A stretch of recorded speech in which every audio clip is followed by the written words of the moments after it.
Our chapter is Human Health and Disease. We will start this chapter with introductory part. पहले मैं आपको कुछ introductory part बताती हूँ उस chapter का कि पहले क्या होता था। हेल्थ को माना जाता था कि state of a body and mind जो कि इन्फ्लुएंस होता है और वहाँ पे कुछ बैलेंस होता है सर्टेन ह्यूमर्स का। ह्यूमर्स क्या होते थे? मूड और द स्टेट ऑफ माइंड। तो वहाँ पर और ये कौन बिलीव करता था? हिप्पोक्रेट्स। इंडियन आयुर्वेदा हमारे सिस्टम जो थी वो पहले ये बिलीव करती थी कि कोई भी पर्सन जिसको ब्लैक बाइल है उसकी हार्ड पर्सनालिटी होगी और उसको फीवर होगा। बट ये पूरा का पूरा प्योर रिफ्लेक्टिव थॉट था, ये एकदम ट्रूथ नहीं था। तो बाद में जब विलियम हार्वे आए और उन्होंने ब्लड सर्कुलेशन की डिस्कवरी की थी, उन्होंने क्या किया, जिस पर्सन को जिसको ब्लैक बाइल था उसकी बॉडी टेम्परेचर को मेजर किया with the help of thermometer और पाया कि जो पर्सन है जिसको ब्लैक बाइल है उसकी बॉडी टेम्परेचर एकदम नॉर्मल है। तो उन्होंने क्या किया, जो good humour hypothesis of health था उसको डिस्प्रूव किया। किसने डिस्प्रूव किया था? विलियम हार्वे ने डिस्प्रूव किया था। Okay. And health is the state of a complete physical, mental, and social well being. It is affected by the genetic infection and a change in lifestyle. See, health क्या होता है? Health, आप क्या क्या सोचते हैं कि एक पर्सन अगर डिसीज फ्री है तो वो हेल्दी है, बट ऐसा नहीं है। अगर पर्सन हेल्दी है तब वो डिसीज फ्री है।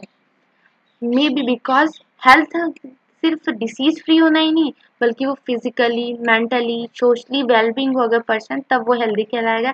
एंड हेल्थ बहुत चीज़ों से अफेक्ट होता है, लाइक जेनेटिक डिसऑर्डर्स, इन्फेक्शंस हो जाते हैं, change in life style. Like someday क्या होता है, आप रेस्ट नहीं करते हो, पूरा दिन वर्क करते रहते हो, तो आपका हेल्थ थोड़ा सा क्या होता है, फ्लक्चुएट कर जाता है।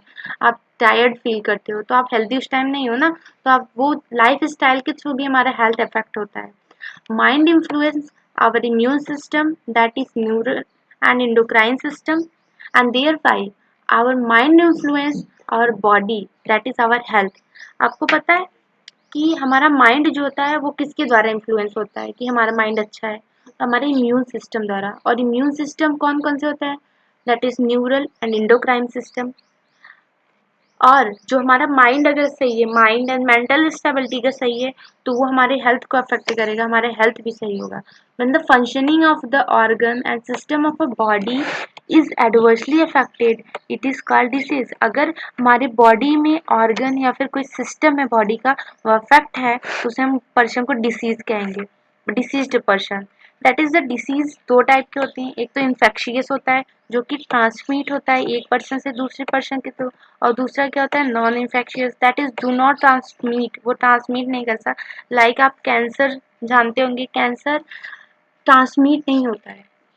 हाँ, जेनेटिक कंस्टिट्यूएंट में आता है, जीन्स में होता है, तो वो एक पर्सन से जेनेटिकली दूसरे पर्सन में जाता है, बट मतलब ऐसे फिजिकली नहीं कि एयर बॉर्न हो गया या फिर सॉइल बॉर्न, वाटर बॉर्न, ऐसा नहीं है कैंसर में। लेकिन इन्फेक्शियस में आप जानते हैं, लाइक कॉमन कोल्ड हो गया। तो कॉमन कोल्ड क्या होता है, अगर एक पर्सन को कॉमन कोल्ड हुआ रहेगा, अगर उसने स्नीच किया और उसका ड्रॉपलेट्स किसी अनअफेक्टेड पर्सन के पास चला गया तो वो मे बी अनअफेक्टेड पर्सन को भी कॉमन कोल्ड हो जाता है। क्यों? क्योंकि वो इन्फेक्शियस डिसीज में आते हैं हमारे, कॉमन कोल्ड। और कैंसर हमारा किस में आता है? नॉन इन्फेक्शियस डिसीज में आता है। Diseases causing pathogen are called, sorry, diseases causing organism are called pathogen. Pathogens क्या होते हैं? डिसीज हो रहा है तो डिसीज को कॉज कर रहा होगा कोई ना कोई ऑर्गेनिज्म। लाइक कॉमन कोल्ड में क्या होता है, वायरस होता है, राइनो वायरस। तो वहाँ पे कॉज किया ना कोई ना कोई ऑर्गेनिज्म, तो क्या हुआ, वो ऑर्गेनिज्म जो कॉज कर रहा है डिसीज वो पैथोजेन है। Parasite are pathogen as they harm the host, और पैरासाइट्स भी पैथोजेन में ही आते हैं क्योंकि वो भी क्या करते हैं, डिसीज कॉज करते हैं या फिर होस्ट को हार्म पहुंचाते हैं। गुड ह्यूमर हाइपोथेसिस जो मैंने इंट्रोडक्टरी पार्ट में ही आपको बता दिया कि Hippocrates and Indian Ayurveda system ने दिया था।